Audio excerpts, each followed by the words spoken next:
It is a new frontier for scammers using AI to trick people with deep fakes. Using a short clip of your voice or a selfie video, scammers can create phony videos or audio clips and use them to defraud your friends, family, or coworkers. It's also a way to spread misinformation, and cybersecurity experts are working to spread awareness. I'm joined by Ethan Raviv, CEO of cybersecurity firm Lionsgate Network. Thank you for joining us. Hello, Anna. So we have an example. We had asked for you to give us one just to see how realistic they are. Let's first show the viewers the example you made. Sure. Good evening. I'm Hannah Kim.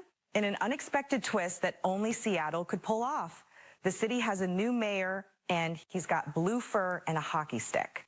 That's right. Bowie, the beloved mascot of the Seattle Kraken, has been elected as the city's new honorary mayor in a playful civic stunt that's captured the hearts and headlines across the Pacific Northwest. While the position is symbolic, Seattle residents say Bowie's win is a reminder that a little levity still has a place in local politics. Coming up next, could Gritty be eyeing a run for governor? Stay tuned.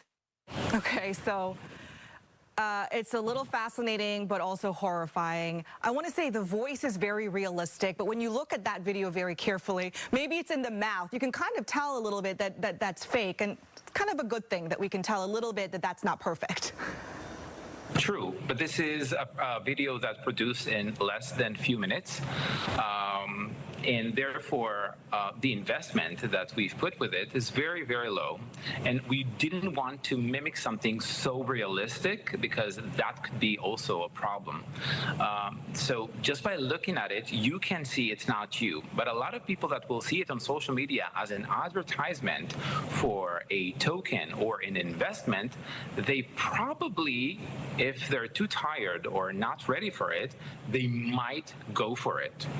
Yeah, especially since, I mean, obviously, I know me, I can tell that that's not me, but if someone's just kind of passing by, not looking at it too carefully, it sounds like me. It's voice cloning at 90%. The video is at 55. We could have increased it to 100 with tools and services that are currently available to everyone. So can you give us some real-world examples of these deepfake scams working? Any notable ones come to mind? I think communities across the United States are being heavily targeted right now. And this is the eerie part, because law enforcement is not really aware of what's happening behind the veils.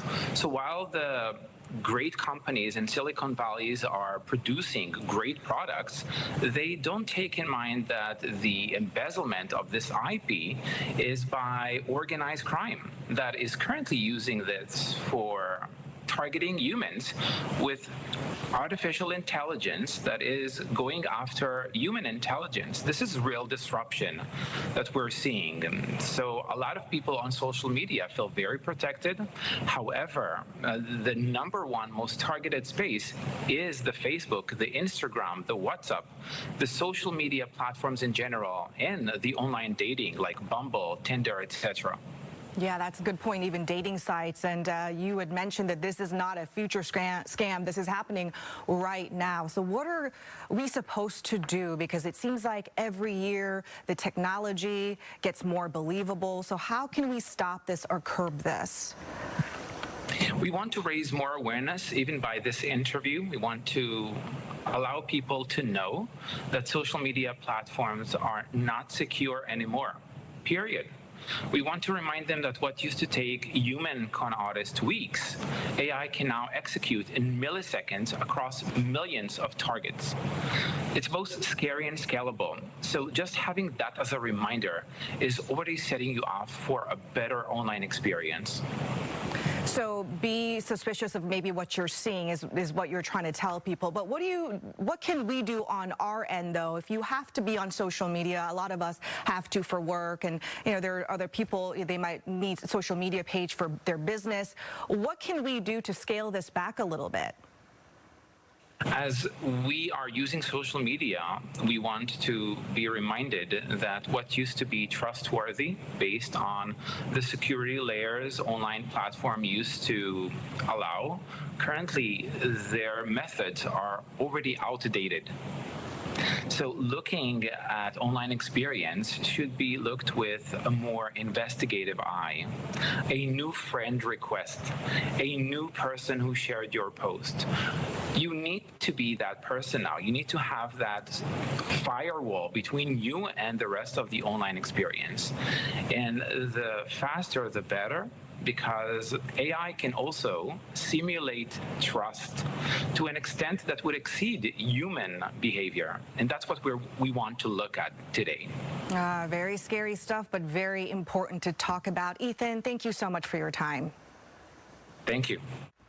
You know, if I just closed my eyes and listened, I wouldn't have known that was AI. It sounded almost exactly like you. I could tell you weren't moving around, only your lips were moving and stuff, but this is just the beginning of this. People already fall scam to emails and phone calls to steal their money, and now if you can set it up so you can do a fake impersonation of a trusted figure like yourself, I mean, we have so many millions of dollars being stolen every week in scams all across our state. This could just add to it. Oh, absolutely. And you were even talking about how important it is for law enforcement to be aware of this. Yeah, I gave a keynote speech to the homicide detectives in the entire state of Washington 3 years ago, and I brought up AI and I said, you got to be aware of this. It is coming. You could have suspects using it to provide alibis, etc. The room was quiet. They had not thought about it, and I bet they're thinking about it now. Absolutely.